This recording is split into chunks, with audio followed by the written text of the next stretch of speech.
What's that?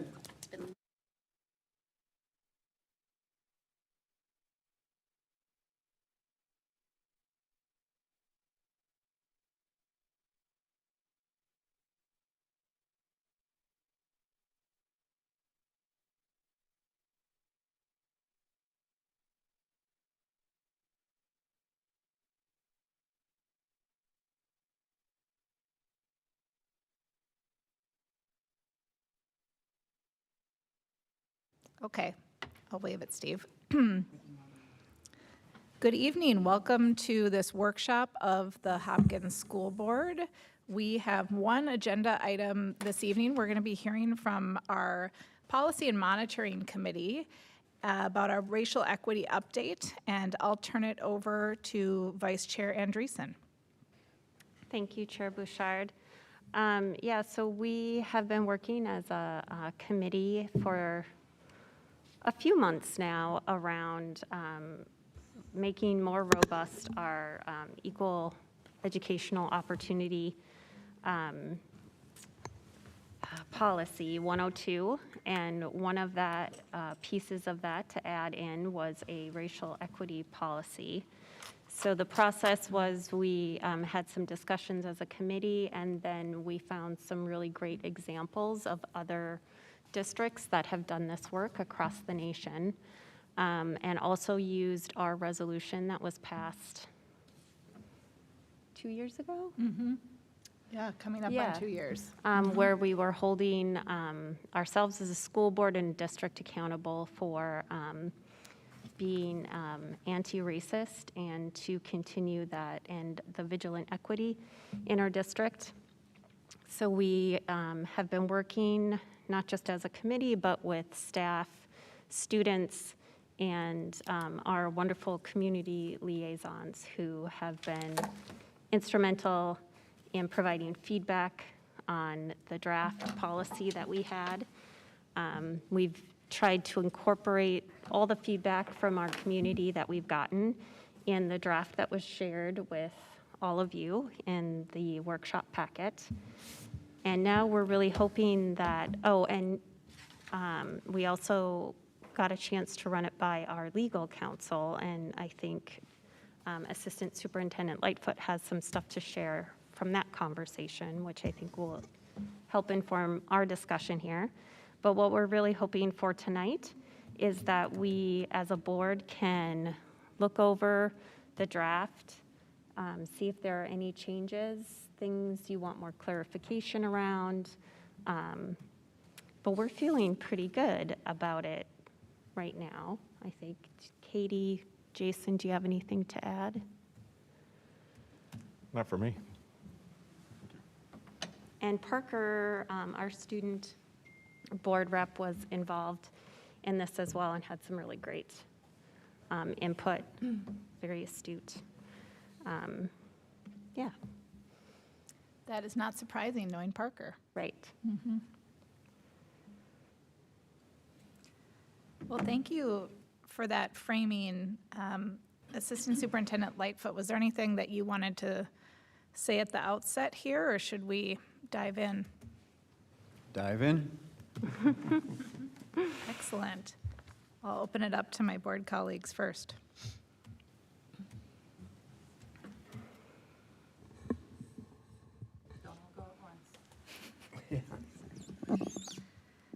I was really struck by the format of the policy. It's different from our other policies, certainly the format that is typically used by MSBA model policy. And I was curious about the discussions that around format, and if, as you were looking at similar policies from other districts, if that informed kind of how you organized and thought through the information flow in this particular policy. Yeah, I think, well, MSBA does not have a sample policy around this issue, so we really were working off what other districts had put out public-facing for other people to learn from. And another piece that where where Parker, I think, was very intentional about that, saying that we needed to say some things up front. And so I thought that was all good changes to, and a way for us to incorporate our resolution language along with, I think that the structure was something that we inherited from the sample policies that we used. Thank you. That helps me understand the thought process better. I think the district beliefs and commitments is really detailed and at the same time easy to understand. One of the things that I don't always like about resolution language is that it's very formulaic and I actually think very convoluted. And I think the next time I write a resolution, I'm just gonna not use traditional resolution language because I think it just like makes things really unclear that are actually very clear concepts. And so I appreciate the way that you integrated the information from the original resolution 2 years ago, but did it in a really clear and explicit way. And then the accountability section as well is just, you know, like, this is what we're gonna do, this is how we're gonna hold ourselves accountable to make sure that we're actually delivering on these beliefs and commitments. So I think that it's very comprehensive in that way. Yeah, I agree, Jen. The accountability section felt really important and impactful for me, specifically after our report from the racial equity group that came in and gave us that report. A lot of, I think what we saw in that is that in theory, we're doing things the right way, but what are the action items associated with those? Like when they talked about training and yes, you're doing the training, but how are you following up on that training, right? And making sure that those lessons are being put into action. And so I thought that particular section for me really felt like it took those recommendations and took them to heart. Yeah. Yeah, thank you for bringing that in because that should absolutely guide our policy creation. So I had another just question around, so I'm in the general statement of policy section, the last paragraph, the form for reporting racial misconduct, and I see that there will be an embedded link there. I'm assuming once the form is finalized. Can you talk a little bit more about the thought process behind that and if you know what that form will include? Yeah, that is a conversation that came out of conversations with our the Equity and Inclusion Student Advisory. There are forms in other policies, and one of the things that students have been very clear about is that there isn't a way for students to, I don't know if like report is the right word, but to have conversations, initiate interactions around racial things that are happening in the school buildings. And so there is some work happening around making that accessible via the devices that our students have. I know that that's happening at West for other things, but we're hoping that with student help and input, we can create a form for this policy that is very much like forms that we have for, is it Title IX, Nick? Mm-hmm. Yeah. Yep. And we also have harassment forms, offensive behavior forms as well. So along those lines. But this was a specific request coming from our student advisory around this particular issue, that it can be often hard for students to speak up in the moment, but having a way to communicate that and facilitate a restorative practice around it would be beneficial. I think that's really excellent and aligns with what I heard from students when I was up at the high school talking to scholar athletes about incidents of racial harm in athletics. And thinking about, of course, that incidents of racial harm happen racist incidents happen outside of athletics as well, and that they could be categorized as harassment, but they are a very particular form of harassment that is underpinned by white supremacy, that is racist and racialized in nature, and that it needs its own reporting process and to be attended to in a different way. And so I think that this is going to be a really powerful tool to help us understand better when and where and how these things are occurring in the district, and as you said, to then facilitate a restorative process to address them. So I think this is a really big step forward. Well, our students get all the credit for it. That's for sure. Chair Bouchard, Yes. I have a question about the practicality of implementing this. Do we have a way of logging or, I guess that's it, logging incidents, racial incidents, or other harassment that happens at the high school? Do we have like a PBIS that we use at the high school? We have any incident tracking systems that we have are part of our Infinite Campus system. So if there are significant issues, those are tracked accordingly. The nice part about the way that we can create the form is that the form filled out would be, if you're familiar with Google Forms, in that same kind of fashion, which would have a permanent record of the submissions so that we would have that record-keeping component also. Okay. So what kinds of incidents do we log? I mean, racial harassment, sexual harassment, what else goes in there? Racial harassment, sexual harassment, any protected class status harassment or abuse, all of those are logged, and those are part of that. The bullying complaints, if we get formal bullying complaints, all of those are logged also. Okay, good. Thanks. Excellent. What other questions or comments do we have for the monitoring committee, which I always say this like has been working overtime, and we're going to take a look at some other, I would say, big policy pieces that you all have been working on for a while at the meeting. So just appreciate all the thought that went into this, but wondering if there are additional comments or questions. I had a comment. Recently, I was in a meeting where a former student of color was talking about their experience, I think it was around the 90s, where they had to deal with a lot of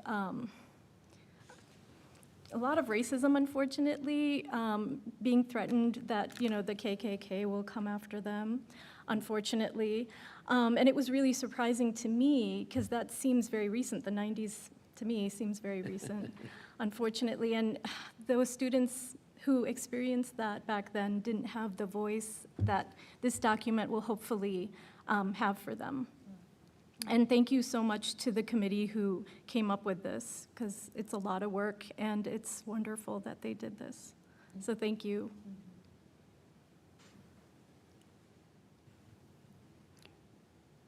One additional consideration that I would offer in consultation with Laura Booth, District Council, was a good conversation around the work that we're doing with Policy 102 under Equal Educational Opportunity.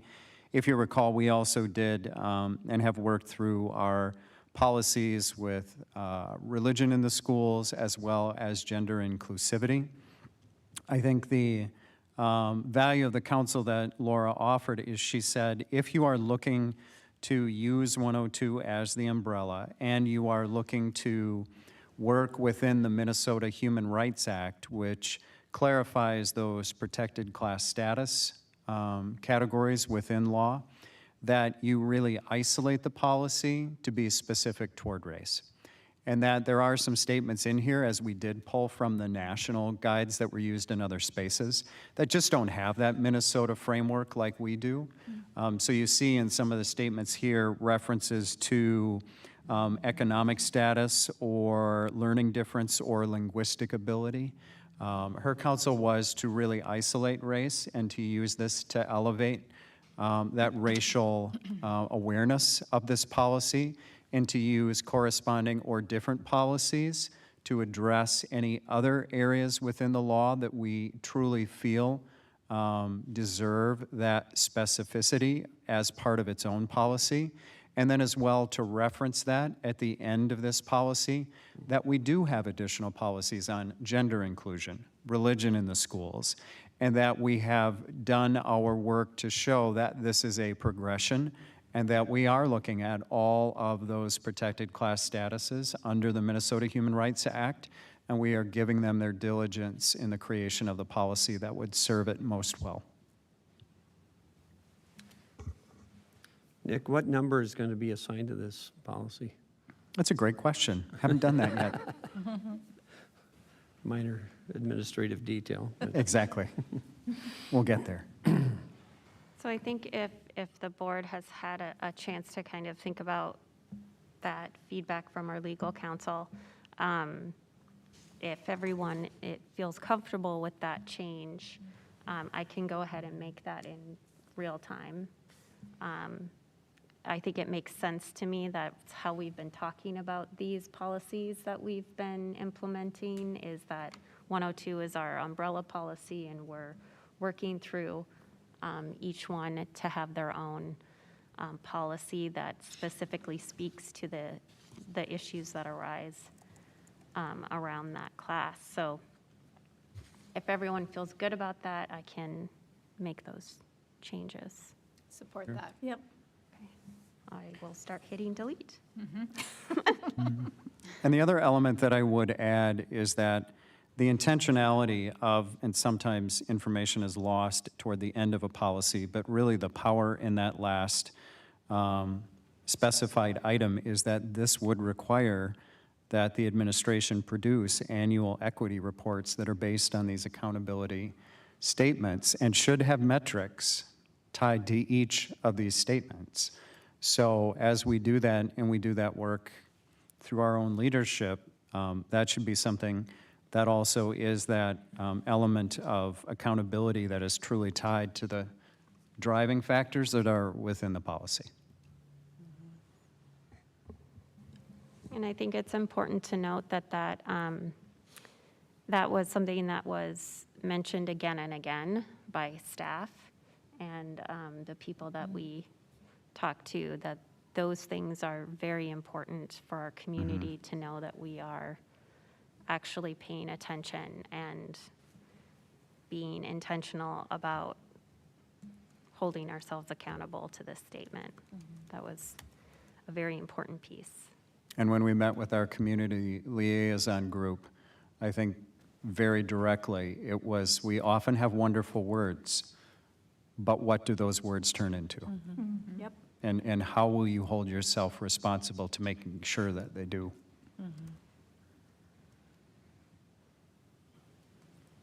I think this set of policies that you mentioned that correspond to the Minnesota Human Rights Act are just going to be like very powerful tools, right? Because then we're able to link to them from other policies. We're able to integrate them in different ways into our work across the district. So to have these very clear, distinct policies, I just think is, it's powerful in terms of a communication tool, certainly, and then also this accountability aspect that you're talking about. So appreciate that larger context, both around the Minnesota Human Rights Act and, you know, our legal counsel's guidance, but also thinking through the organizational piece and how the committee has been thinking through this work, I think is very helpful for the board and our community members watching. And my question was sort of in a similar vein. It was kind of even the next step of accountability. Like I I agree wholeheartedly with all of the accountabilities that are listed here, but I kind of wondered, what is the path of either major revisions or a new policy with the staff? Because I know onboarding, you have to agree to abide by Hopkins policies. How do staff know, how do our players know when these big changes happen or there's a new focal piece written? It's excellent. I think that that really is now, after the board passes this, then goes to the work that our senior leadership group has been doing, and we have the charts and the flow charts and the focus areas that we've spoken about how do we make sure that it then becomes embedded in the work that we bring forward to our leadership groups, that becomes an element that cabinet is also held accountable to. And I think that having, what will be interesting with this is that it really is the first time where we have delineated items that then we say in the accountability report, how are we going to operationalize these in ways that we then have specific information that will be delivered in an intentional capacity back to the board and creating that intentional feedback loop. So we have to do that as part of our leadership training and our leadership work. And we are set to do some of that that's starting to come up this summer as well. So we'll either see some of those specific, and therefore we will report on this, or whatever it ends up looking like, that we'll see that again, both in practice and possibly before the board, again, as a final. Okay, thank you.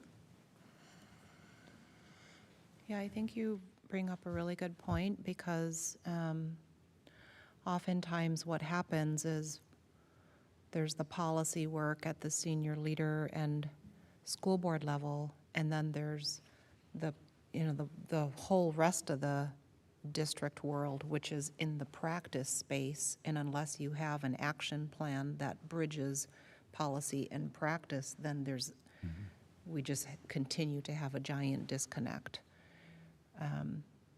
So I like these bullets under the accountability plan, because as Dr. Lightfoot said, it forces us to then ask, okay, and then what is the success indicator that helps us know whether or not we've reached the ideal state for each one of these? And then what is the tool or the measurement, the tool or the instrument that we will use to measure our progress along the way? And what has to be true with leader behaviors, or with professional development plans, or with, checking and monitoring systems, so that we can move the plan forward. So it's big work, but the work is far more overwhelming when we're not clear about, what it is we're seeking to change. So it's really helpful. These last bullets are helpful, that is. I had a question, Nick, back to the feedback we got from legal counsel about changing our words to be more specific and targeted on race. There is some kind of, high-level language around that doesn't list out the protected classes, but is, it's often in here diversity, equity, and inclusion, as well as culturally responsive. I'm wondering, do we want to be explicit and change that to be specific to, I think we use vigilant equity once in here. Yep. Maybe we want to use that wording as opposed to the more kind of general. Sure. I would say in either of those cases, the intent there of focusing on the core value and strengthening that core value would be highly desirable. I think what we want to avoid is to look at what we would inadvertently potentially be creating by identifying something that isn't already identified in the Minnesota Human Rights Act.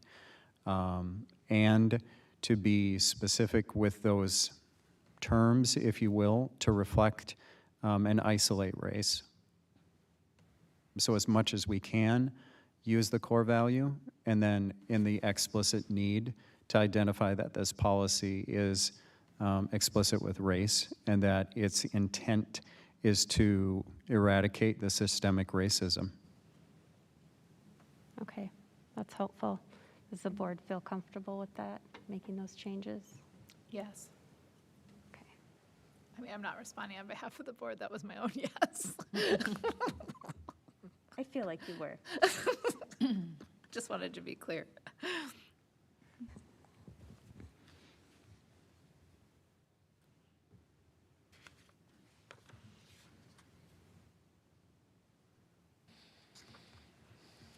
I just wanted to clarify, so MSBA does not have a model policy?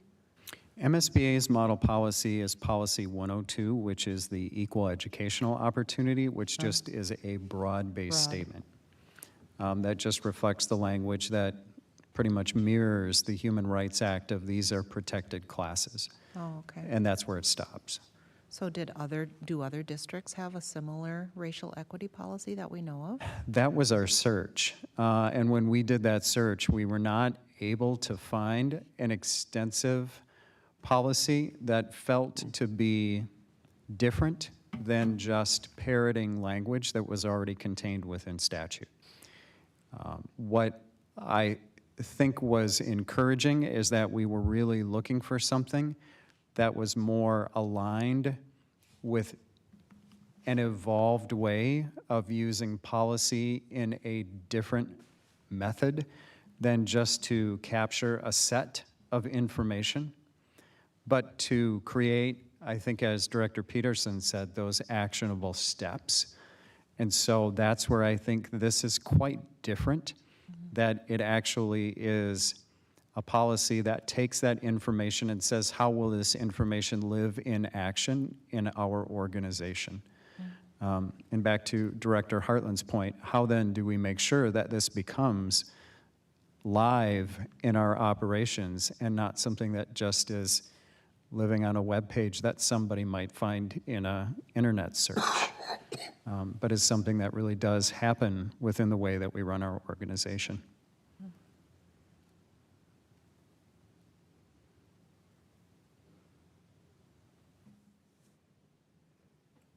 What's really powerful is if we were actually able to be a change agent for the changes that are described in all of these bullets, it would be unprecedented.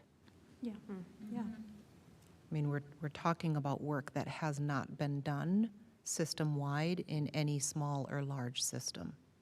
Yeah.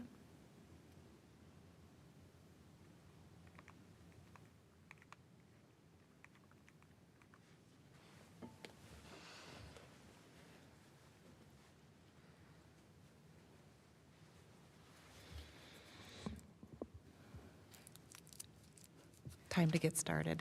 I know. I think we all just like needed to let that sink in for a second.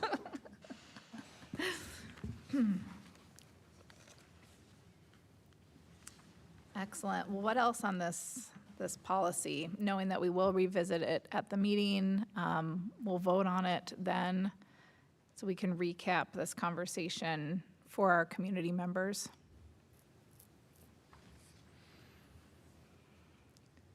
Anything else from the board at this time?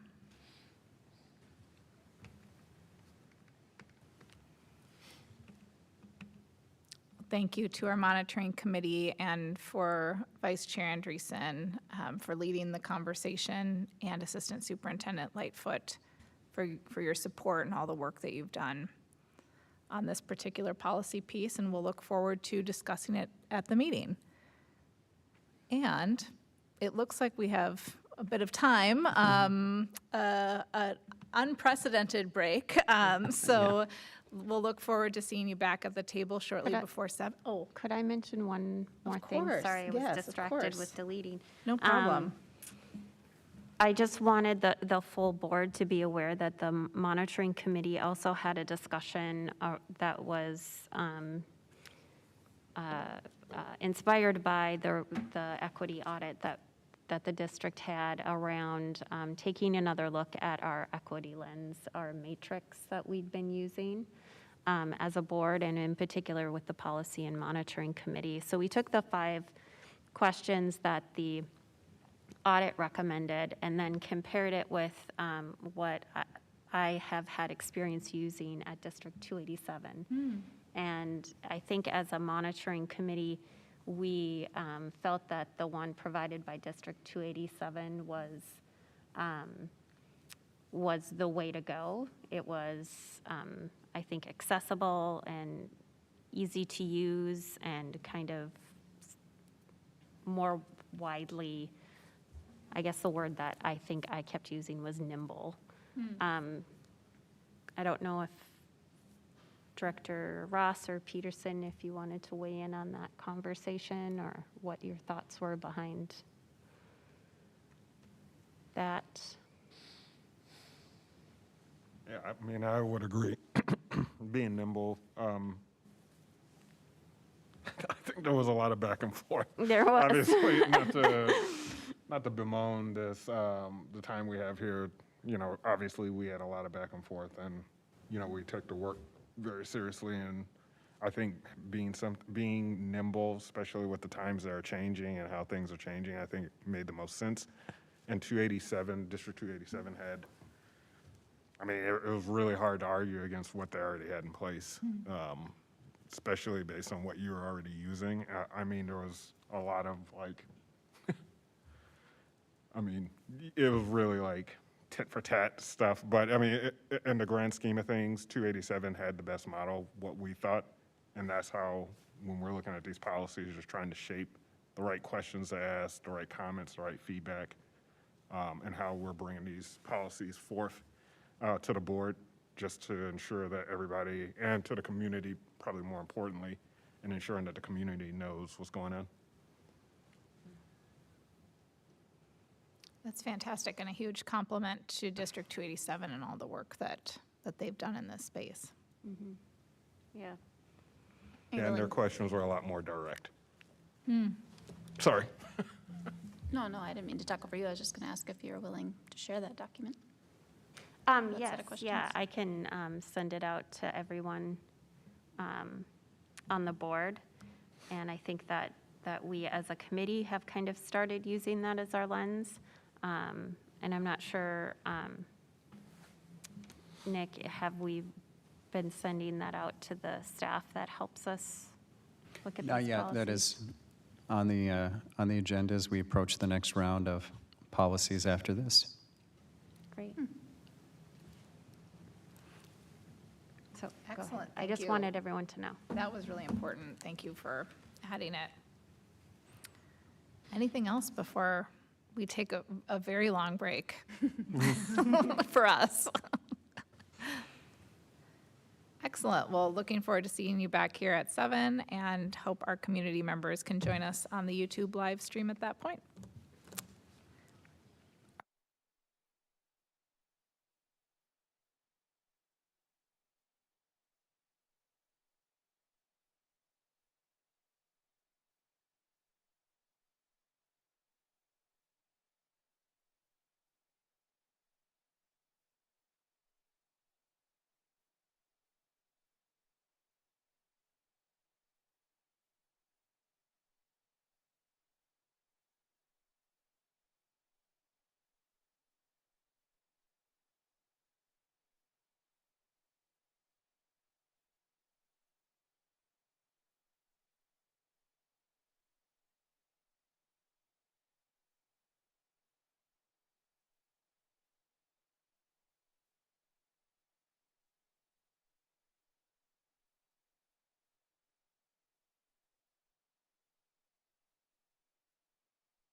Oh, must be meeting Oh, time. it's time.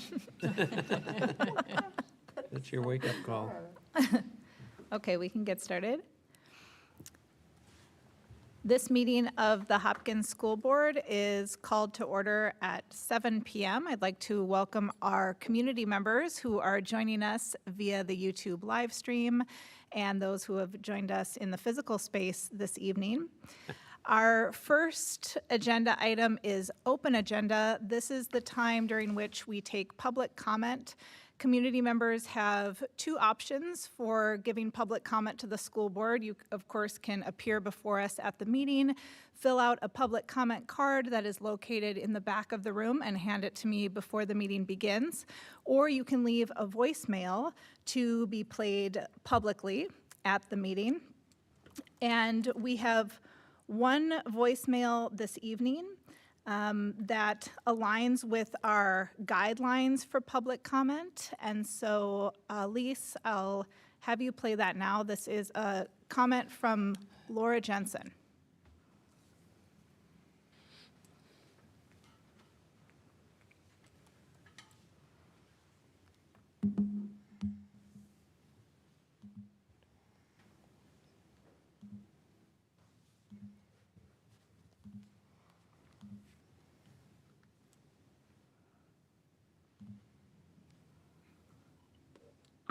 Hi, my name is Laura Jensen. I'm a teacher at North Junior High, and I'm also a parent in the district.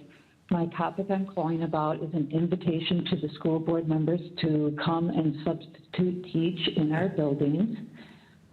Today we were told that the number of COVID cases in the district is at 78. We were encouraged to start masking up, even though it's not a requirement. Subbing has definitely increased at my own school, as well as I think in the secondary area. At my school, it's required to sub when your name comes up on the rotation. It causes a lot of increased anxiety and stress at that loss of preparation time. And even under a non-COVID year, subbing is very stressful, but even more so this year. I know that one of the school board members does do some subbing in one of our elementary schools, so I thought it might be nice to call and give you a personal invitation for the rest of the school board to come and sub at our secondary schools. We would love to have you. It would help solve one of the problems of our lack of substitute teachers, and it would also give you a chance to see what our schools are like in person in the classroom when our students are there. I especially encourage you to come to our secondary schools, West Junior High, North Junior High, or the high school. We would love to have you. We would love for you to see firsthand both the challenges and the joys in our buildings. As the guardians of our finances and policies, which I know is a huge responsibility, you would see either how they're fleshed out in really positive ways or how they're slightly missing the mark. So feel free, come in, substitute teach. If you're at North, come to room 506 and stop by and say hello to me. I know my colleagues would also welcome you to come in. Thank you so much. Bye-bye. Thank you very much, Laura. Next, we'll move to our reports, and we are so thrilled to have Amani with us this evening. And Amani, I'll turn it over to you for your Student Board Representatives report. Okay. I'm Imani, and I'm the senior representative. And so tomorrow is True Team for track and field. I'm not on track and field, but I know some people on track and field, so good luck to them. And on May 25th at 6 p.m. is the National Honor Society induction ceremony. I'm in National Honor Society, so I'll be there. And on May 20th is Culture Night, which I mentioned at the other board meeting. And a few things that will be involved will be music from different cultures. People can come in clothing or bring clothing to show. And people can choose to bring food from their different cultures, but then they would just have to register with the owner of the club for the culture at the high school. So we had a surprise at the high school. And I didn't know who the Gronkowski brothers were, but when they came to the high school, a lot of people were really excited, especially to see Rob Gronkowski, who is an NFL player. So the Gronkowski brothers played against a few of the high school girls basketball teams shooting three-pointers and half-court shots. The girls won, but Rob did score a half-court shot, so that was good.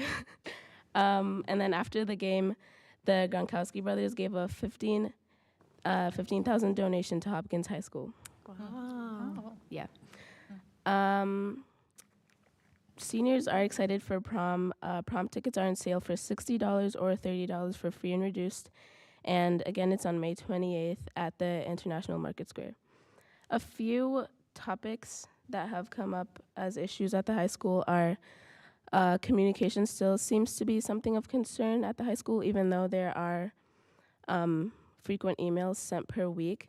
I think things like, for example, when the Gronkowski brothers came or the surprise guest speakers came, the schedule was altered, and not many people knew about that, so a lot of tardies happened.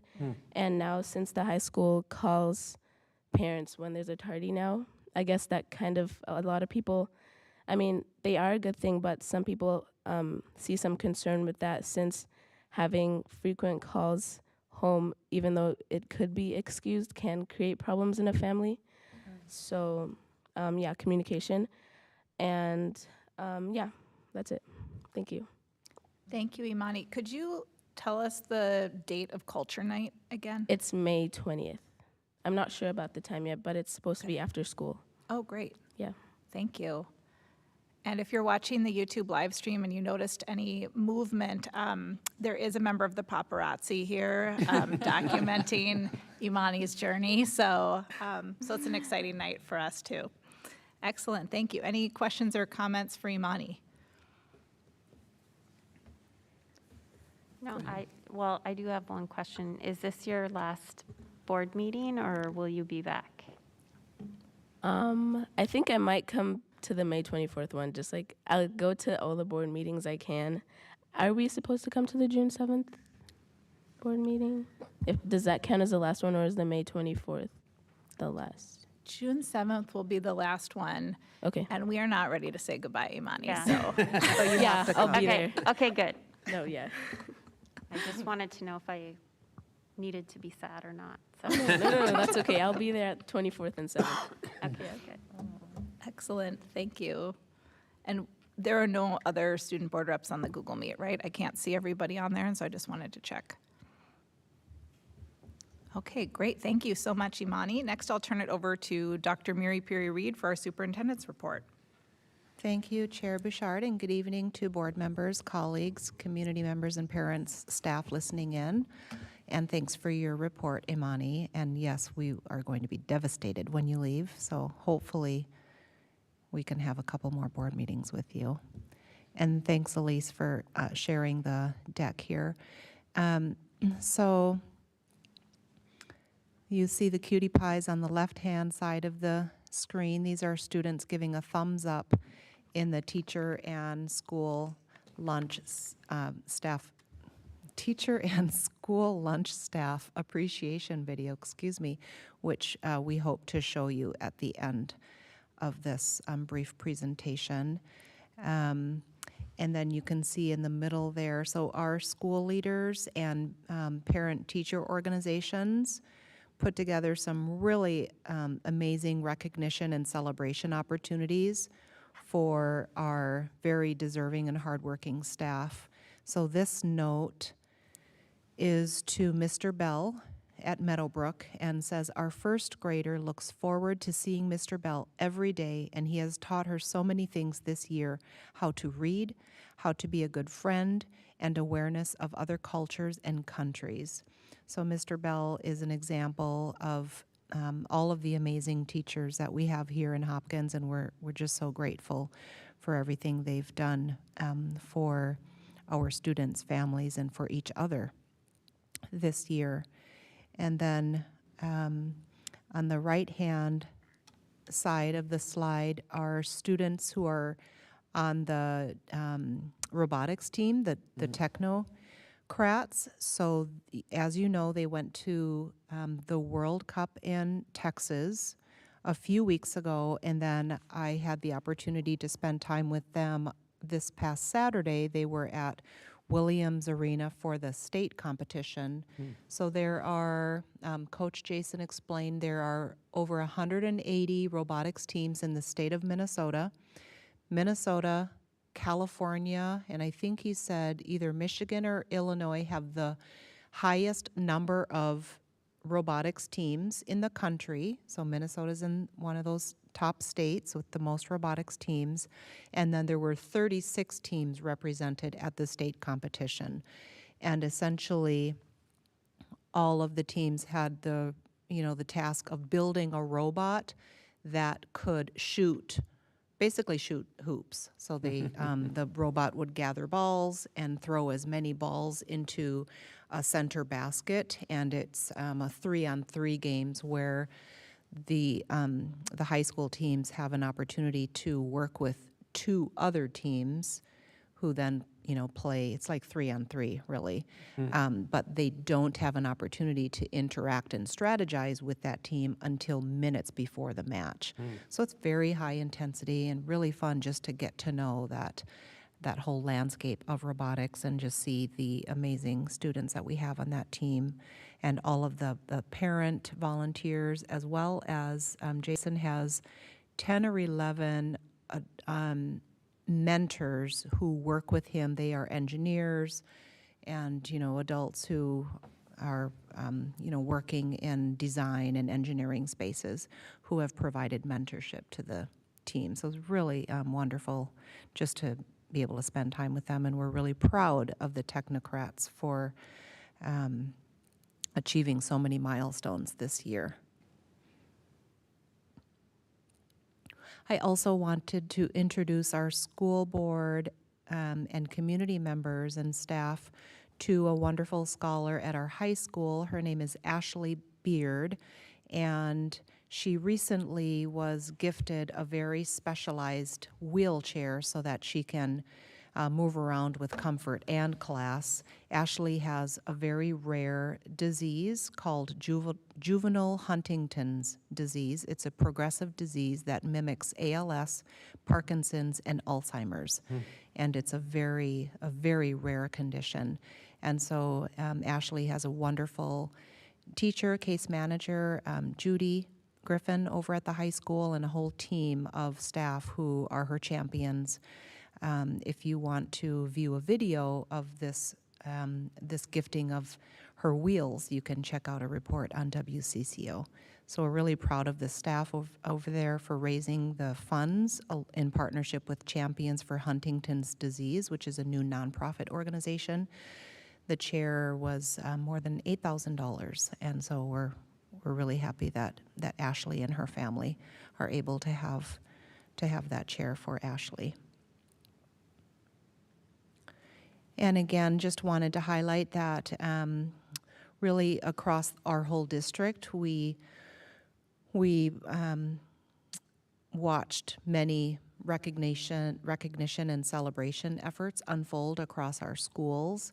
So our leaders and PTOs put together some wonderful opportunities for our teachers and staff for this year. So last year was Teacher Appreciation Week, and then on Friday was School Lunch Hero Day. And so we're very grateful for our staff here in Hopkins who have really been through the thick of it this year and last year, very challenging years, and they have provided high-quality service to our students and families. They care for and love our students. They recognize and meet unique scholar needs, and they go above and beyond in so many ways. So thank you, Hopkins staff, for everything that you do. Ms. Jensen, thank you for your voicemail earlier during Open Agenda.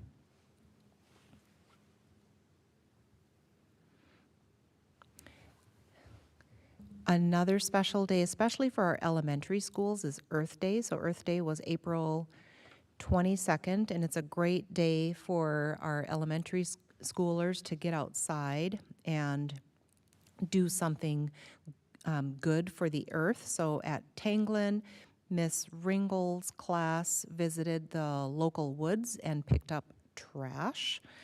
And apparently their favorite trash surprises included bricks, hats, styrofoam, glass. Hopefully they were careful, it was broken glass, and a sandcastle toy. So lots of treasures found in the woods that they picked up to participate in cleanup. So thank you to those fourth graders and their teacher.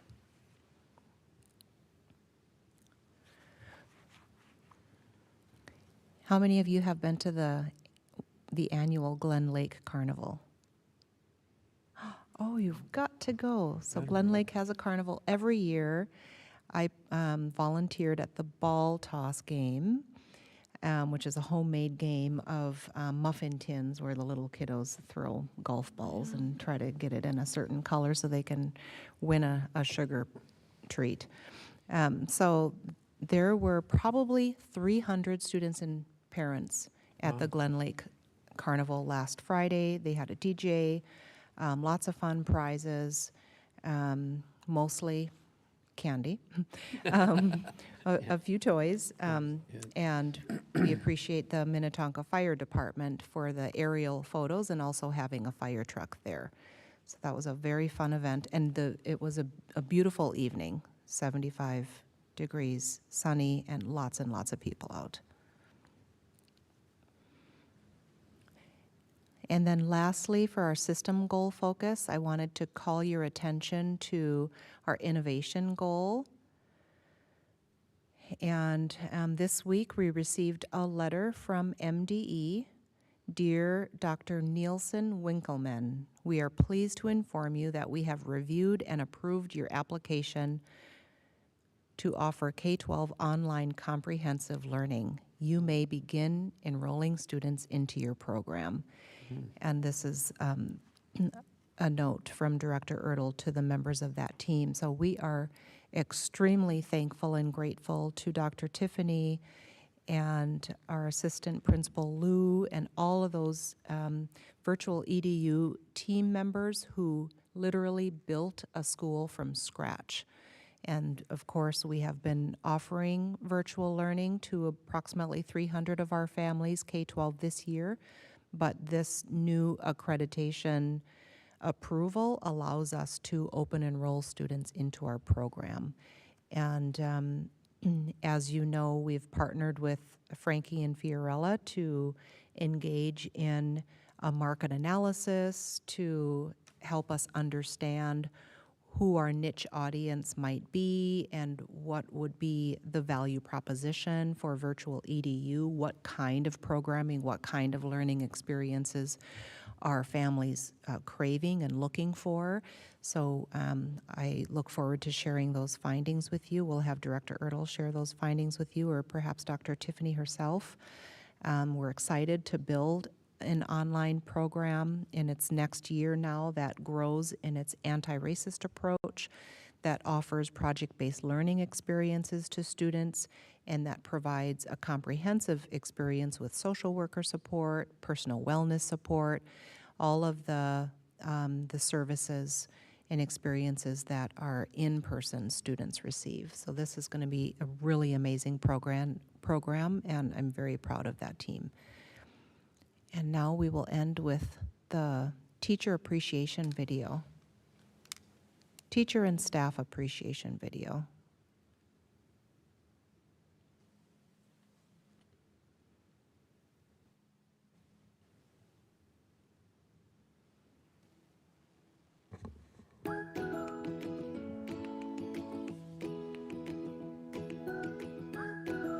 During the month of May, we get to celebrate two groups of incredible people, our amazing teachers and also our school lunch heroes. Thank you for all that you do to make our schools an amazing place. Happy Teacher Appreciation Week, everybody. We appreciate our teachers so much. Thank you, teachers! Every day you come to school and you are what makes the difference in the life of our kids. You embody our Hopkins core values. The excellence that we accomplish here is not possible without any of you. Thank you all.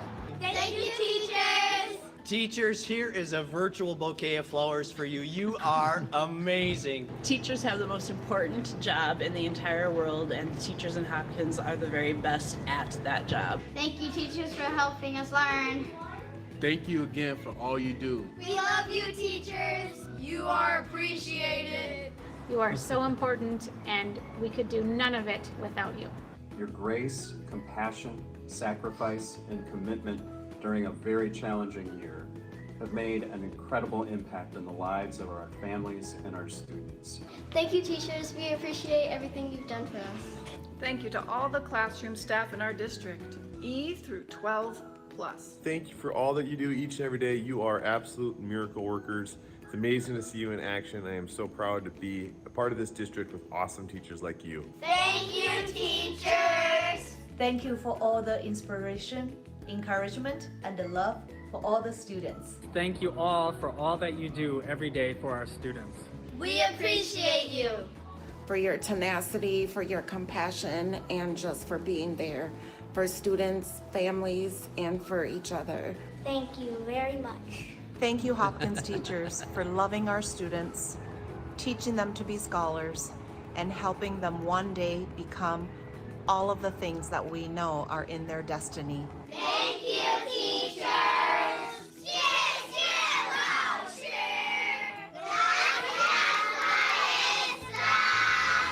We also want to thank our school lunch heroes for the delicious and healthy breakfast and lunch they provide us every day.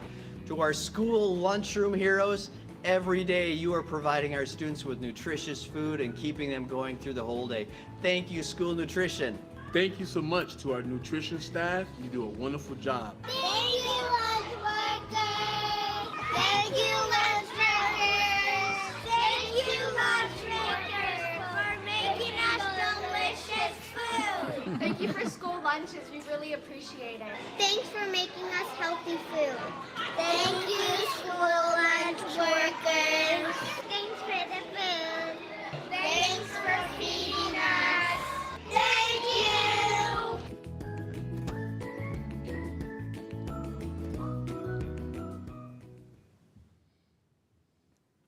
Thank you so much, Dr. Mary Perry Reed. What a great video. Everything in it is absolutely true. And we need our state legislature to commit to fully funding our schools so that we can pay these dedicated professionals what they deserve. So wonderful appreciation reflected in that video.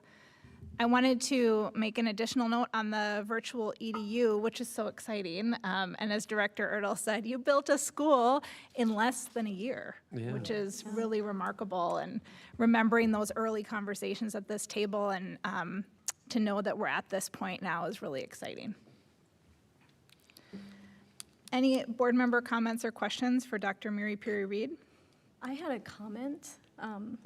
I wanted to say that I had the honor of meeting one of the students who's currently attending our collaborative lab school. And they were also part of the technocrats. And they had something so positive to say about our lab school.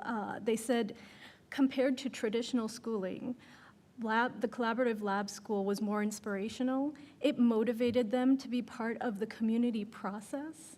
And she felt that, she was being prepared for the real world. So she prefers that over traditional schooling. So that's just a comment. That's wonderful. That's great. Thank you. Excellent. So with that, I would look for a motion to approve the agenda. So moved. I have a motion. Is there a second? Second. I have a motion and a second to approve the agenda. Any discussion? Seeing none, all in favor, please say aye. Aye. All opposed, nay. Motion carries. Next, I would look for a motion to approve the consent calendar. So moved. I have a motion. Is there a second? Second. I have a motion and a second to approve the consent calendar. Any discussion?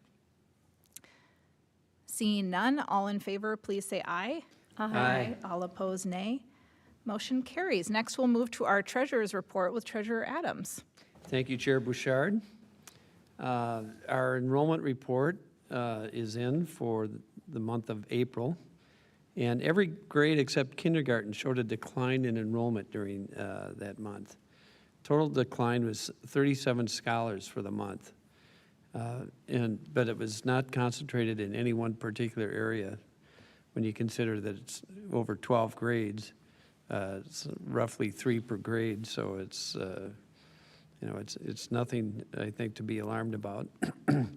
Kindergarten, on the other hand, held firm at 596 scholars, and that's an increase of 5 since October 1. So typically, our grades declined during the school year. Kindergarten increased, so that's kind of a welcome turn of events. Expenses of note this time include $20,190 to Region 6 AA for basketball playoff ticket sales, $7,400 for elementary chess instruction at Meadowbrook, Eisenhower, and Tanglin. We continue to give out numerous refunds for prepaid lunches that were paid for prior to the COVID free lunch program. $756 for new nets for the tennis courts. Over $2,500 for new textbooks. And yes, we still use some textbooks, so that was interesting. $159 for regular transportation for April. And we continue to incur costs for counseling services, psychological counseling for the non-public schools within our district, and that amounted to nearly $10,000 this month.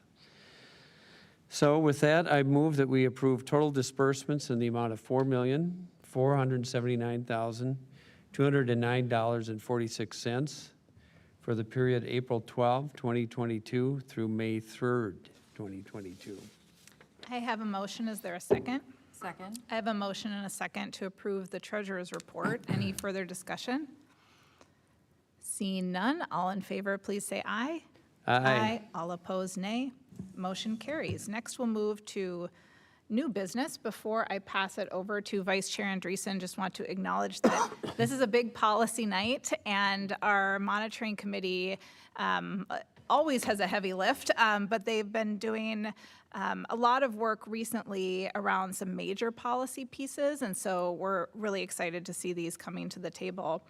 So with that, we'll move on to our policies in first read. We'll invite Assistant Superintendent Lightfoot to the table, and I'll turn it over to Vice Chair Andreessen.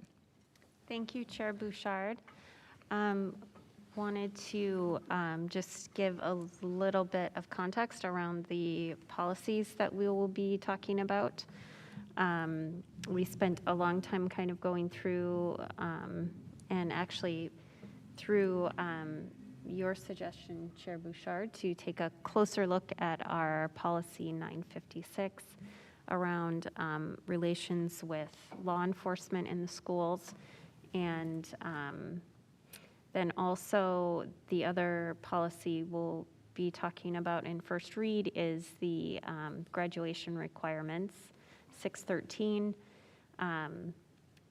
And part of that discussion was around acknowledging that although we have been, for the most part this year, in person learning, if that is your choice, that the impacts of the pandemic are cumulative and still ongoing with our students, and feeling that we need to acknowledge that and have done so through policy. So, yeah, let's, Assistant Superintendent Lightfoot, if you want to lead us through those changes, we can talk more about it. Certainly. Perhaps we'll begin then with what Vice Chair Andreessen just mentioned, which is the temporary modification of graduation requirements. This is a modification that has been before the board multiple times during the course of the past couple years as we've navigated the conditions that have been identified in the statement of the resolution, and then the specific modifications to the general elective requirements that are part of this modification. So with that, there are specific questions. I'm more than happy to address those and can serve as an information source for anything that might be related to the recommended change. Chair Bouchard. Yes, Director Adams. I see we did this last year too, right? Reduce the requirements, the elective requirements. I'm assuming that we got a waiver from the state to be able to provide this? Or is it within our purview? It's within your local purview. Okay. Are there other school districts that are doing this, do you know? Some have, and some have done this in a similar fashion. We've used a couple models from other places that are looking at this as well. Most have made some adjustments based on the needs that they see, demonstrated within student populations and conditions as they've navigated the cumulative, I think well said in the resolution, the cumulative impact that this has had on them. Okay, thank you. I think too, one of the things we talked about was that we did this in prior years because the need was real and present before us. But when I was thinking about these students who are graduating this year, they've had more of their high school learning disrupted by the pandemic than the prior 2 years graduating classes. So just felt that we really needed to acknowledge that, and that it could be an even bigger struggle for those students than the last 2 that we did this for as well. True. Yeah, Imani doesn't know what it's like to go to school without COVID, do you? Well, high school. High school. Yeah.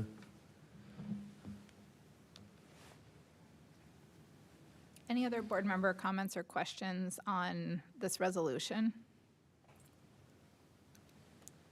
Assistant Superintendent Lightfoot, I just have a procedural question.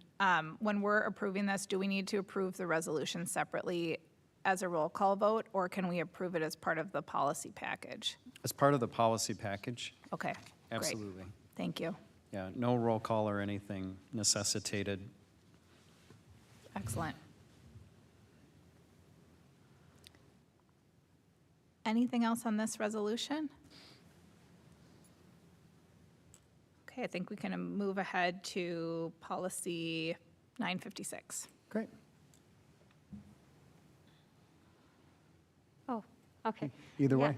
I can go. So this is regulations, relations with law enforcement authorities.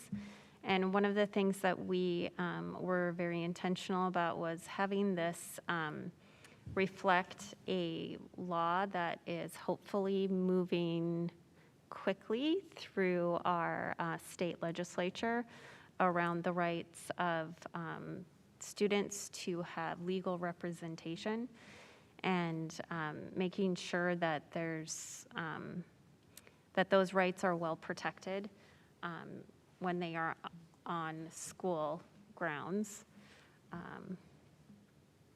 Yeah, so I'll let you and advocate for that bill if you have a chance. Thank you. Yes, we did take a look at some of the proposed statutory language and use that as a guidance for the additional material that you see included within the changes that we are recommending for Policy 956.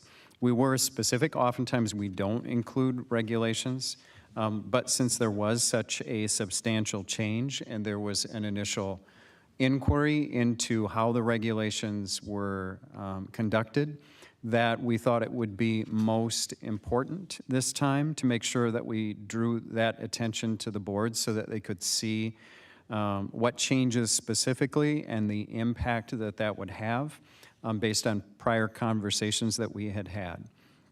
Our goal really with the changes was to, as we identified in the general statement of policy, look toward the disruption of that school to prison pipeline and to really look for the ways in which we could strengthen the ability for students to be self-advocates if ever faced with this, and at the same time to minimize any need for this even to be a policy in place, in that we would be very clear in our statement that we do not feel that there should be a need for this kind of interaction to occur at school unless it is a substantial set of circumstances that are on an emergency basis.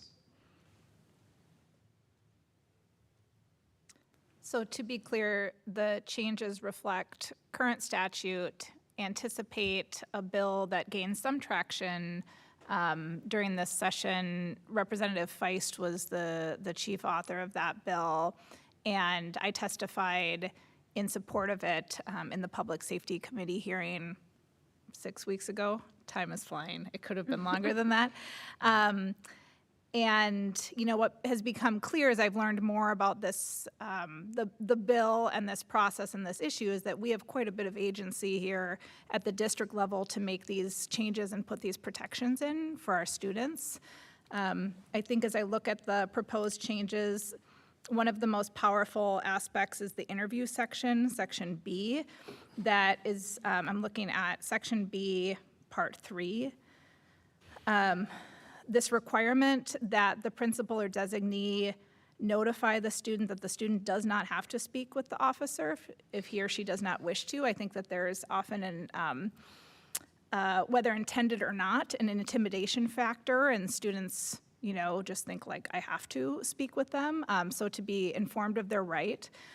There's also an ability to request legal representation and counsel, and that the district's express desire is not to waive a right to request legal representation and counsel prior to and during the interview. So having that, those explicit protections in place, I think, is a really important change.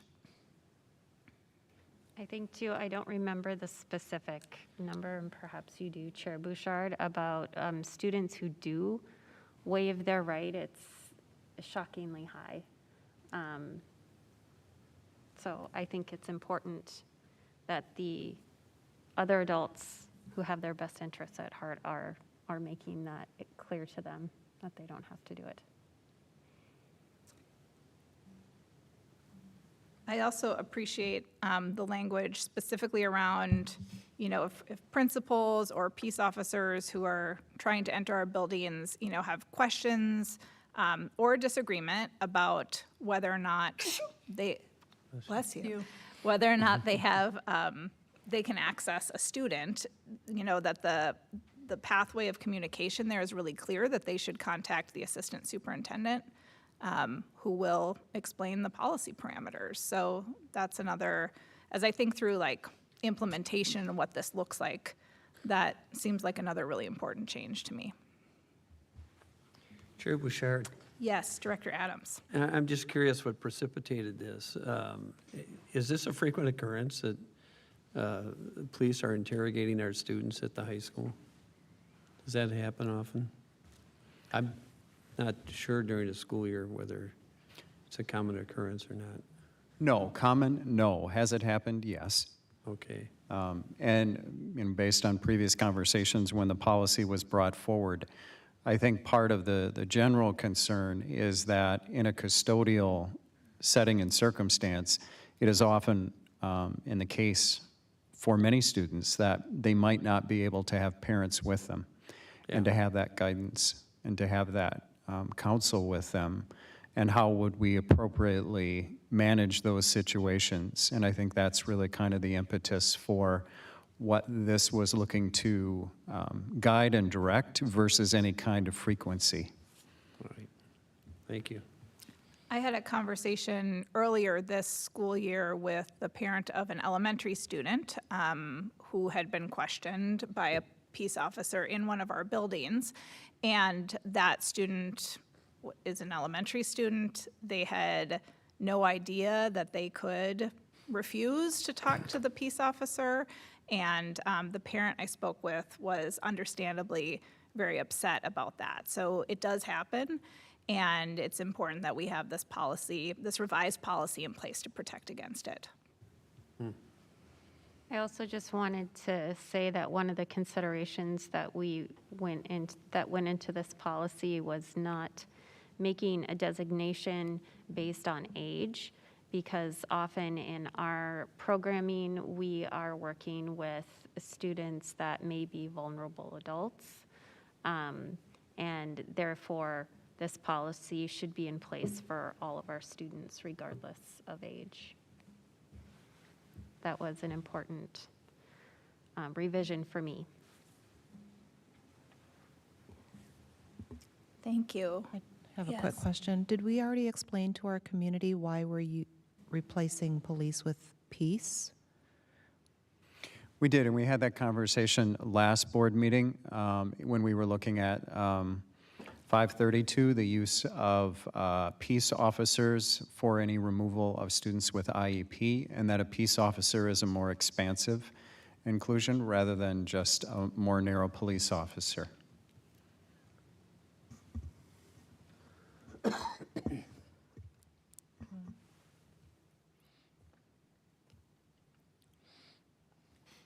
Other board member comments or questions on this policy?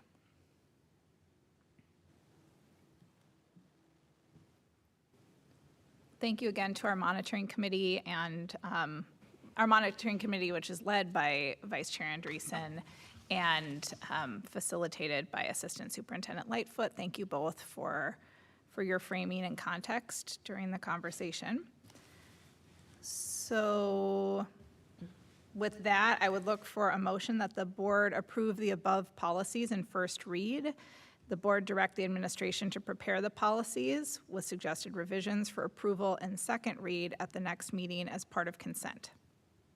So moved. I have a motion. Is there a second? Second. I have a motion and a second. Any further discussion? Seeing none, all in favor, please say aye. Aye. All opposed, nay. Motion carries. We're still on policy, and I will pass it back to Vice Chair Andreessen. Thank you, Chair Bouchard. We wanted to also bring before our community a new policy that we have been working on in the Policy and Monitoring Committee, our racial equity policy. This is part of a larger body of work that the school board has been undergoing around our Policy 102, educational opportunity. And this is one of the protected classes named in that policy that we have been intentional about creating separate and unique policies around. Our community may remember last year we passed a gender inclusion policy.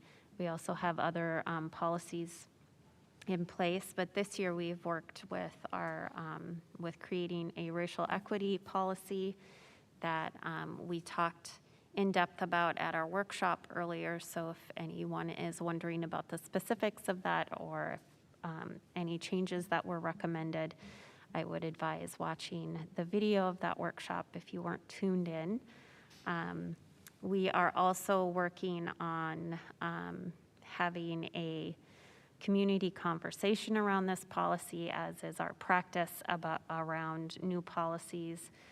But the process that went into the creation of this has been relatively robust, getting feedback and input from students, staff, and I want to thank specifically our group of community liaisons who have put in time and effort and having conversations with us, but also reading through this policy in its draft form. We incorporated a lot of recommendations from that conversation, and then also other staff that have weighed in and given us really crucial feedback.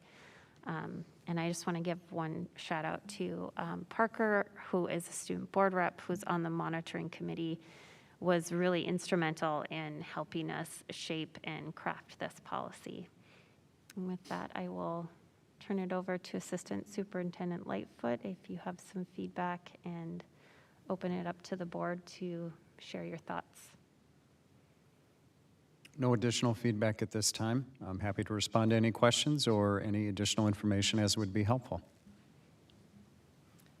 Thank you both. So as Vice Chair Andreessen mentioned, we had a great conversation around this at the workshop.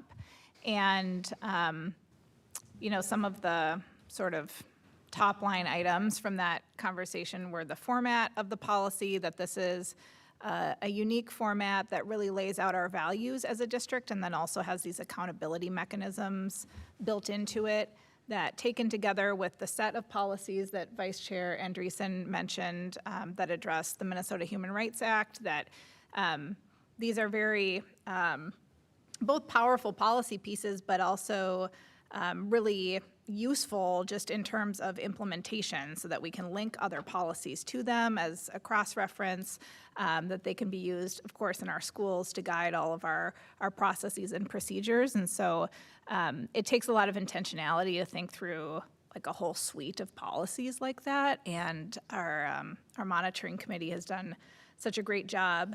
And then embedded in the policy is a reporting mechanism so that students can report incidents of racism and racial harm in our system. So some really great components to this policy, and looking forward to seeing it in action.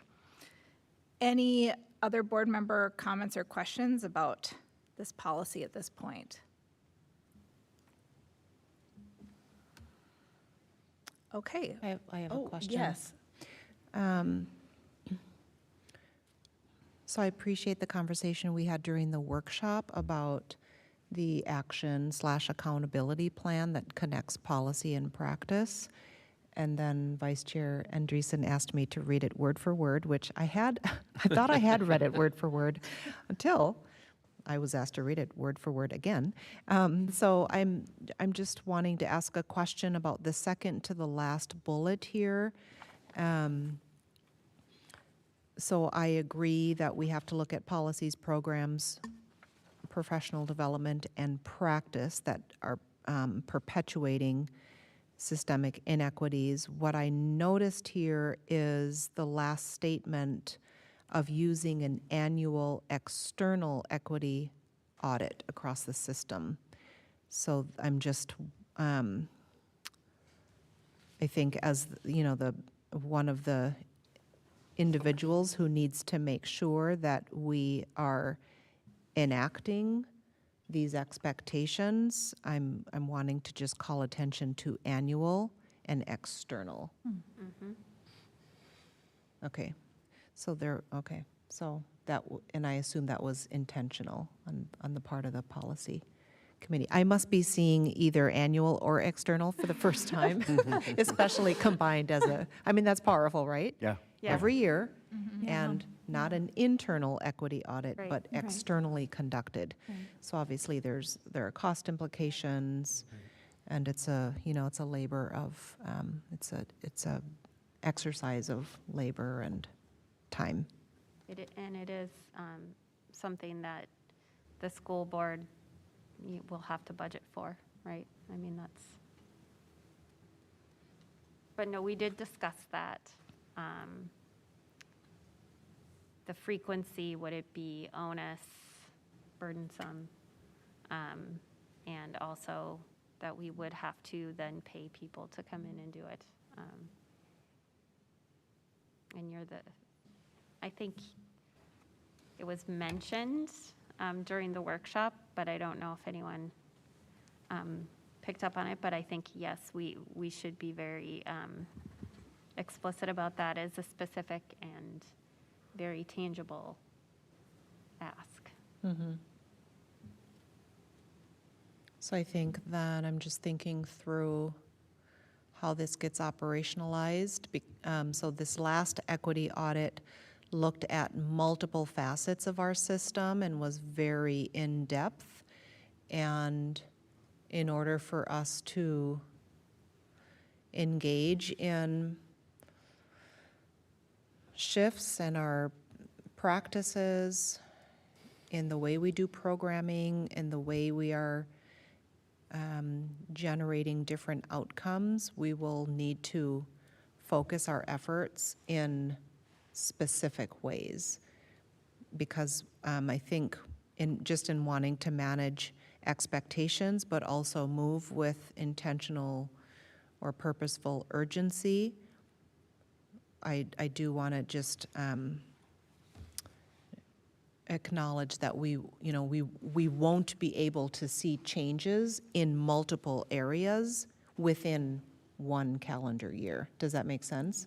So we would want to be intentional about in which departments or in which programs or which specific pedagogical or program or leadership practices are we focusing on making changes year 1, year 2, year 3? Because we'd want to be really intentional about how we engage in setting those expectations and managing the change process. Right, and I think that that this bullet is giving the district a mechanism to identify those specific policies, programs, professional development, and practice that are perpetuating the systemic inequities. And then it is our metrics, our accountability metrics, that then charge us with change. So I think, yeah, being very intentional, and perhaps where we might make some changes, if you're proposing that, I'm not sure, is maybe the annual external equity audit is not across the entire system, Right. but is, yeah, I don't know how we would reword Well, that. I think what we need to do is scope out the work and so we know what all of the areas are, because that's what our initial equity audit tells us. And we've been studying our system for, 3-4 years now, but we do need to scope out the work and sequence it so that everyone knows, okay, we're paying attention to special education, K-6 special education, or we're paying attention to our talent development programming at the high school, or, right? So which facet of the organization are we paying attention to, and what are those levers that we're pulling to achieve the success metrics that have been pre-identified in that specific space? Yeah, and so I think if we, at least I feel like it gets to that need if we just take out across the system. So we're identifying Hopkins Public Schools policies, programs, professional development, and practice that perpetuate systemic inequities along racial lines and reform them through an equity lens, through an annual external equity audit.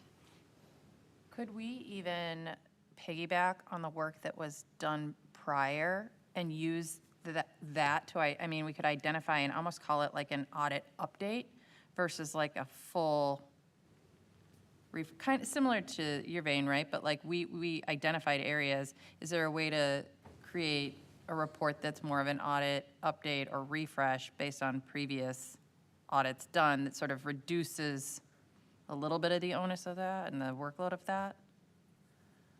In the expense. And the expense, yeah. Well, and what we might want to do is to sit down with our partner in this work. It would be wise to select a partner that we could have a long-term relationship with, and then they help us identify first, second, third. And, is this a progress monitoring system that uses the initial equity audit findings as a basis? Is it an update? Is it a? Right. I'm not quite sure, but they could help us, I think, articulate what that could look like. Yeah, and then just a rhythm for a full audit update every, whatever they feel makes sense. But yeah, I can understand the trepidation of, because the last one took 2 years, right?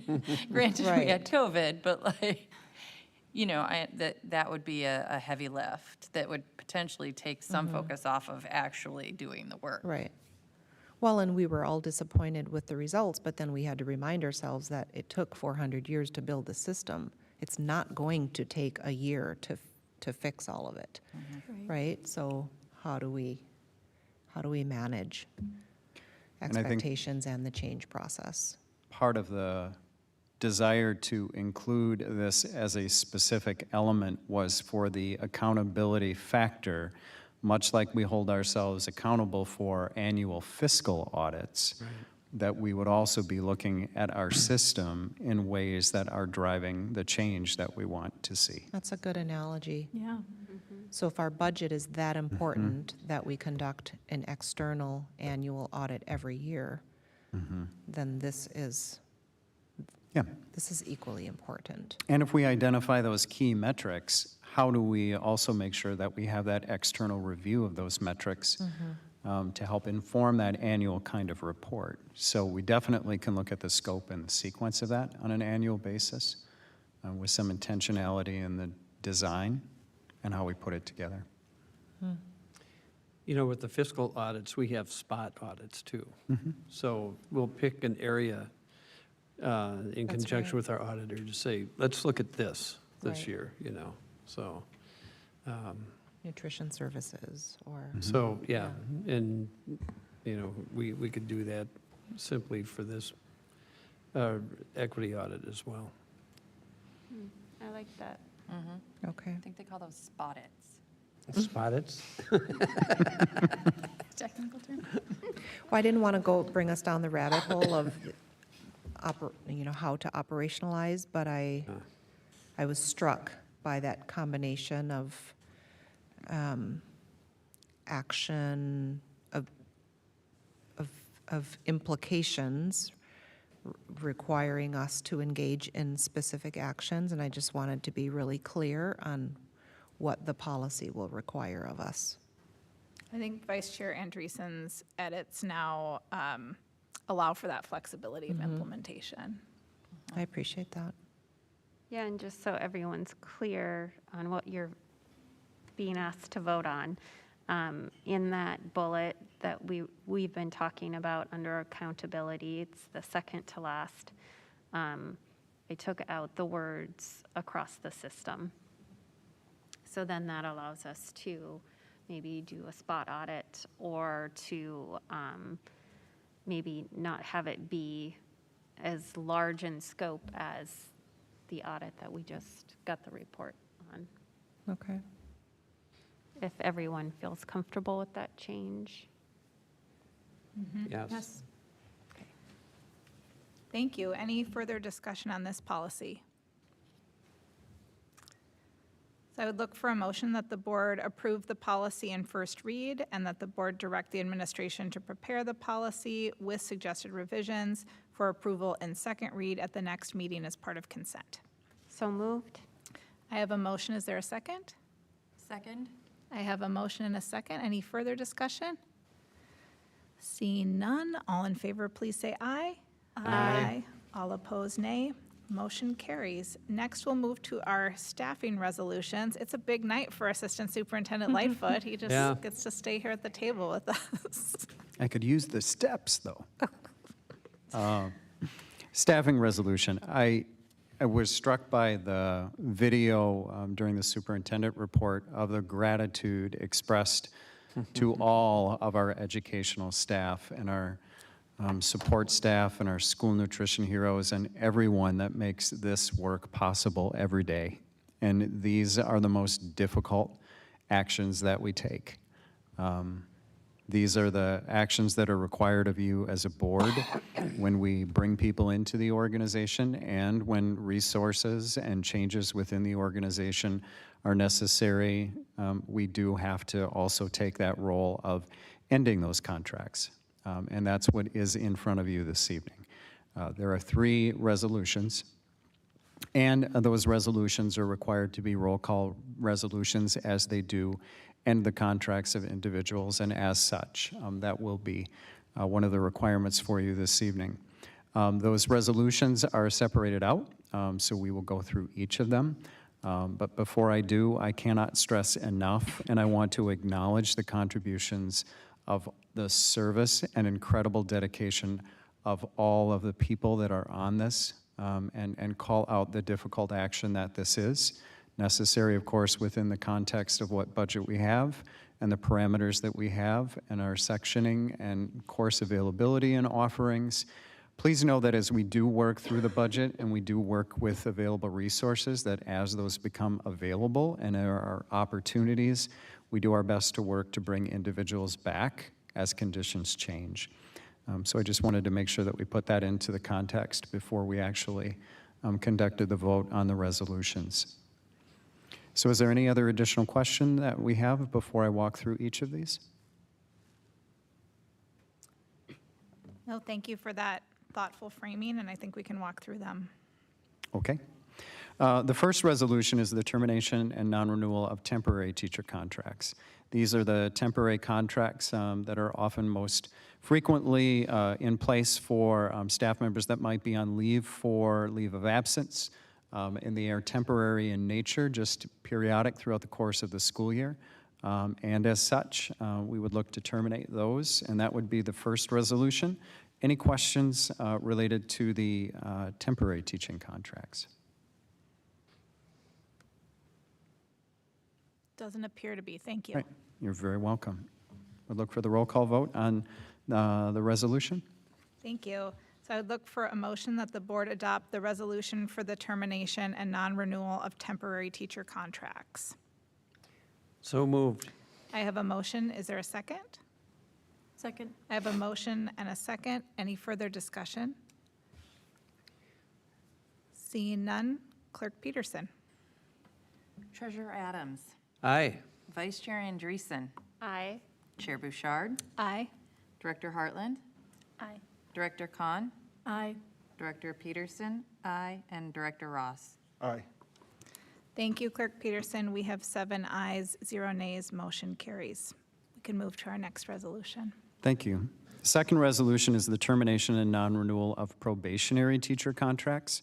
We are recommending the termination of the probationary teachers because of financial limitations, reorganization, declining student sectioning, and other such related reasons. So with that, are there any questions regarding the probationary? All right. I don't think so. All right. With that, I would look for a motion that the board adopt the resolution for the termination and non-renewal of probationary teacher contracts. So moved. I have a motion. Is there a second? Second. I have a motion and a second. Any further discussion? Seeing none, Clerk Peterson. Treasurer Adams.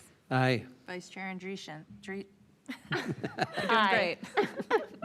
Chair Bouchard. Aye. Director Hartland. Aye. Director Kahn. Aye. Director Peterson. Aye. And Director Ross. Aye. Thank you, Clerk Peterson. We have 7 ayes, 0 nays. Motion carries. The third resolution is the placement on unrequested leave of absence. Unrequested leave of absence occurs when we have a contract that is tenured in the district, and because of declining sectioning, numbers, changes in enrollment in any given year, there may be necessary action that has to take place for an individual who has obtained continuing contract status. As such, the contract does provide those individuals with certain periodic ability to come back into the system, and so we have a separate action that occurs for an unrequested leave of absence, and that is the third resolution that is in front of you this evening. Any discussion around this last resolution?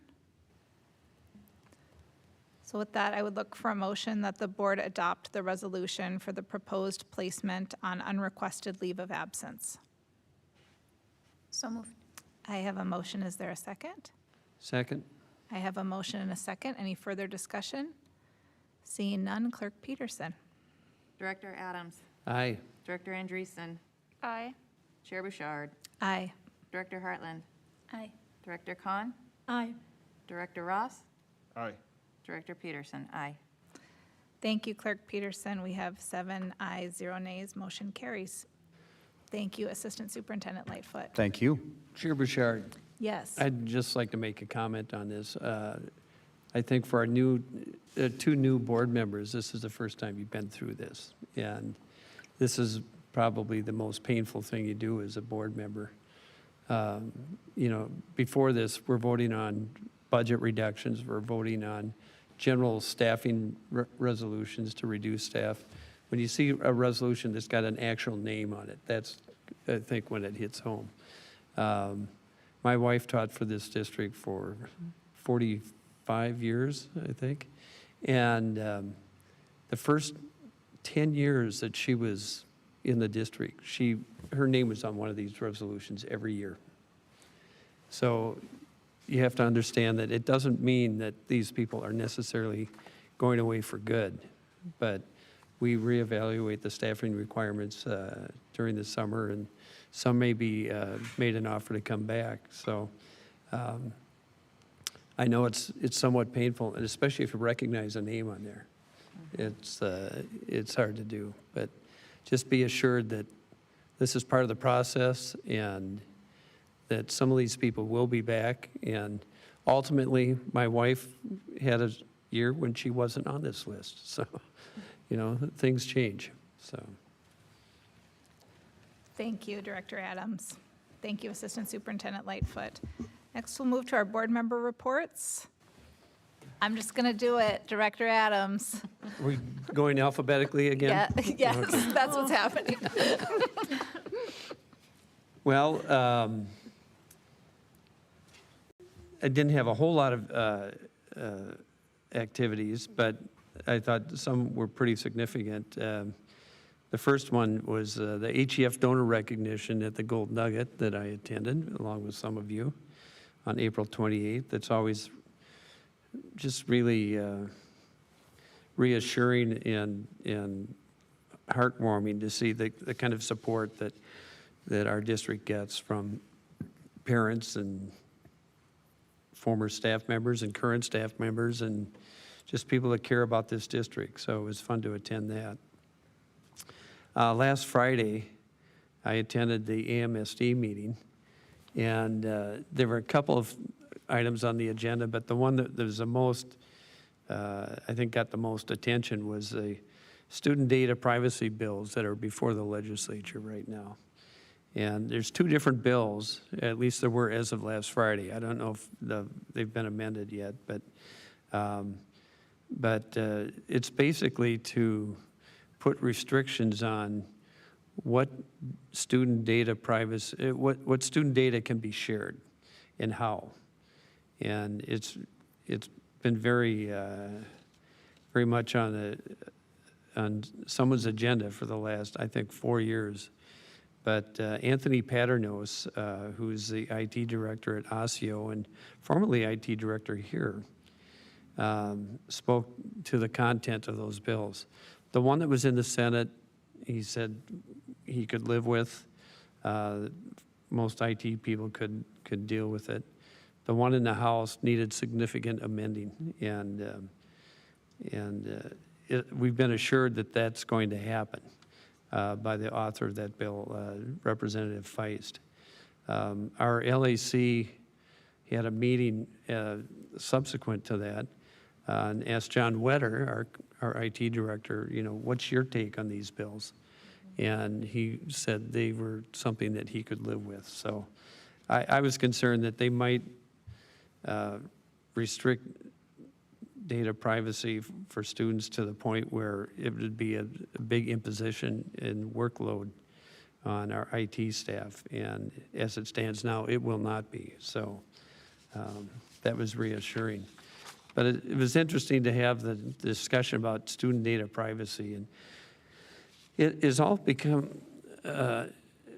come about as a result of the fact that we do a lot of our instruction digitally now. When you had paper books and you had worksheets and film strips, there was no way to track whether students were doing it or what their response was to it. Now that it's all being done online, or a lot of it is, it creates a digital trail. And what has happened is that some of the providers that provide the content for digital instruction have been using using that content to track students, to find out how they responded, what things they responded to, and then sell that data to someone that can make use of it or use it themselves. And these bills put a severe restriction on that. And I read an article that was in the Star Tribune, I think, this week about people were questioning. Don't ever read the comment section for these things, but I did. And people said, oh, well, you know why this is an issue? Is it because schools are selling the student data, to other, to nefarious purposes? I thought, what? Someone thinks that we're actually selling our student data to somebody else. No, it was for the providers, the digital providers. And so these bills will now put some restrictions on that, very similar to what they've done in California, so that anyone that provides content to our district or any sort of student data will not be able to sell it. So, but it's been a big issue this year at the legislature. And I asked the question, I think it was of Anthony. I said, has this ever happened in Minnesota?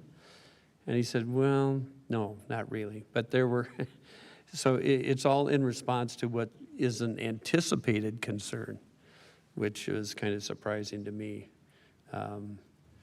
But apparently there was a product called Gaggle that was put in use in the Minneapolis School District at the time they started doing strictly online instruction during COVID.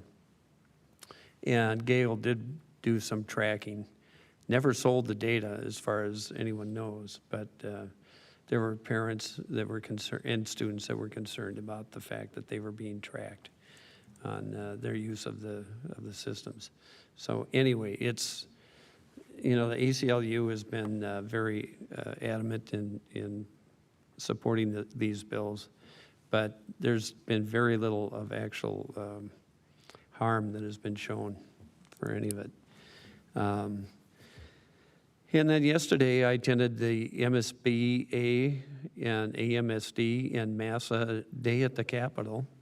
There's a press event, and I was there with Vice Chair Andreessen. I'll let her report on that. So, so that's my report on my activities. Thank you, Director Adams. I do not have a board report tonight, but I just wanted to add a little additional context to the conversation around the Data Privacy Act. So this is, in response to a rapidly changing digital landscape and also to legislation that's been proposed and has bipartisan support at the federal level. So I think, really getting ahead or getting on board, either way you look at it, at the state level is wise, and the ACLU is championing it because it is a protection of students and their families' constitutional rights. So I appreciate that the LAC has been discussing the issue, and I know there have been multiple revisions of the bill at the legislature, but I mean, my personal opinion is that our students' constitutional rights far surpass any sort of, implementation concerns, because all of those can be worked out as they are with other curricular materials. So thank you. Vice Chair Andreessen, did you have a report? I think I do. So, yeah, Director Adams and I were at the Capitol yesterday, along with Director Contreras and our Superintendent, to advocate for fully funded special education. It was really, really good to be back at the Capitol, like actually in the building. And I didn't see any barricades, which was a nice new feeling for the Capitol grounds, at least from my perspective. And so there was a press conference. I think some good questions were asked. They had a slate of speakers who spoke, I think, very well to the chronic underfunding of public education, and in specifically for those students who show up in our buildings needing the most from us. And I think that, I think it was good. I hope the legislature does take this opportunity to make school districts whole around that specific piece of what we do that is very important to our community and the future of our families. Thank you very much, and thank you both for being there. It's really important, obviously, so great. Other board member reports? I have a board member report. Wonderful. I am also on the LAC and have been learning a lot this year, and one thing that's kind of exciting me about some of the conversations we've had lately is not only addressing specific policies and especially in light of this budget surplus and some upcoming decisions that are having to be made, but also how we can best leverage from Hopkins the kind of things that we already do really well and how we might be able to use them. I know that especially the two board members, Treasurer Adams and Vice Chair Andreessen, have a lot more experience there, but one thing that's very exciting to me is kind of doing partnership liaison types outside of just the MSBA to help our counterparts, our kind of LAC or the similar organizations at other districts where, because we have the fortunate position in ours that our representatives are very engaged with us and typically are very open to the things that we say and like to hear from us and then typically vote accordingly. And not every district is in such a position. And so there's no kind of exact immediate plans, but it is a topic that we've addressed. And that's a project that I'll continue to advocate for and talk about. So the LAC has been busy, and then Meadowbrook has been extremely busy. That is my homeschool. All of my children currently attend that, but since our last board meeting, and it does feel like, I think you mentioned, Chair Bishop, was that 3 weeks? Has it 6 weeks? I don't know how long it's been. But the Meadowbrook, I've participated in, we've had the Mingle, which is a big fundraiser that Meadowbrook holds every year, and that was very successful. I actually don't know their final dollar amount, but I know my kids were very excited about the various prizes that they won all week. They also had their plant cell fundraiser. They've had many field trips. They had a big movie night where they had a giant theater outside the playground, and I thought that, I mean, there were, I don't know the exact number, but a lot. There's a lot of kids. It's a big school, and I think mostly it was parents sitting in lawn chairs and kids playing on the playground in the dark is kind of how it turned out, but it was really great. It was very novel. I know that my children and their friends really enjoyed it, and it was nice of the PTO to put that on. And then we also had teacher, like the movie mentioned, but we had the Teacher and Staff Appreciation Week where we had lots of parents submit feedback, and actually even students submit feedback and appreciation and comments about people who have touched them in various ways and impacted their lives. And so that was just last week. I think that was just last week, and that was very heartwarming to take part in last week. And I hope that the teachers that we're now talking about how we might be able to, I don't know, give the teachers who are mentioned some sort of permanent little relic of these really beautiful things that were said by their students and the parents. Wonderful. Thank you so much. Other board member reports? Chair Bouchard. Yes, Director Ross. So we had our final ESAC meeting for the school year 20. Gosh, sounds like I'm going to do the same thing. I'm not sure what year we're in. We're all in a time warp, right? 2021, 2022. You know, it was good meeting with Dr. Erdl and Allegra this afternoon. Both Director Khan and I'm not going to steal Director Oh, no, you go ahead. Khan's You go ahead. thunder on it, but it was nice to be able to see kind of where the status was with personalization and just how it's moving forward. And I think it will probably, and Director Ertl, don't get upset for this, but it might end up turning to be kind of like a community engagement, because there was a lot of community members that mentioned like just the communication and ensuring that the district is continuously talking to one, staff, and then two, parents, so then they're brought along to understand the progress and what's going on, because obviously, as you and Director Andreessen can imagine, there's still a lot of, I don't know if I want to say hurt feelings, but there's still a lot of confusion and anger about the talent development that still came up today, and just to even hear it come up made me wonder, like, probably eventually this will probably have to be a community engagement, whether or not that's August, September, so then, you know, the community is starting to, you know, understand what's going on. And then, correct me if I'm wrong, I believe there was something about pre-algebra that had come up. Yeah, regarding North Junior High, there was a parent at our meeting stating that that not enough communication was happening regarding the math program, and so unexpected changes were not anticipated by parents. So they wanted more communication regarding that. So yeah, I mean, Director Khan, I heard a good portion, and it was refreshing to hear that there's still the community still wanting to hear more information about what's going on. So that was the big one, the big takeaway from the meeting today. Excellent. Thank you both for being there and for passing along the feedback. That's important. Right.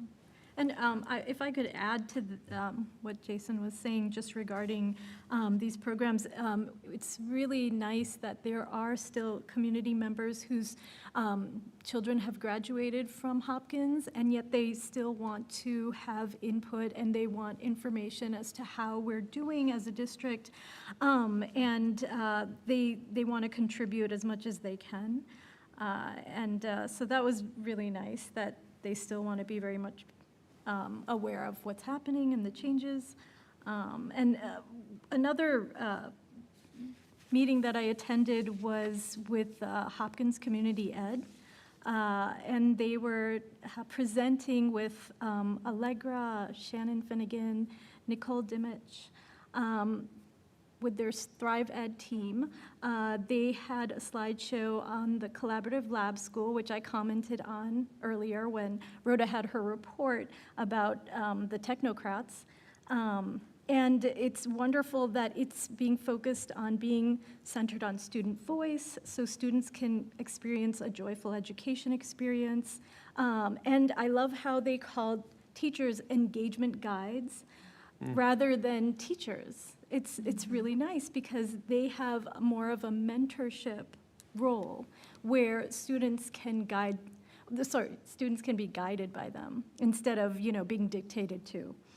That one student who is currently attending the Collaborative Lab School commenting that she really loves it. She loves how, because of the lab school, she's building intentional community. And it makes her feel safe, and you know, she has immense possibilities where, you know, they have these opportunities for internships and real life experience so that they can be part of the change that's happening lately. Yeah, that's my report. Thank you, Director Khan. Last call. Okay. So we'll move to our incidental reports, and I would look for a motion that the board accept the incidental reports. So moved. Second. Oh, I have a motion and a second. Any discussion? Seeing none, all in favor, please say aye. Aye. All opposed, nay. Motion carries. I would look for a motion to adjourn. So moved. I have a motion. Is there a second? Second. I have a motion and a second to adjourn. All in favor, please say aye. Aye. All opposed, nay. Motion carries. This meeting of the Hopkins School Board is adjourned at 8:24 PM. Thank you all.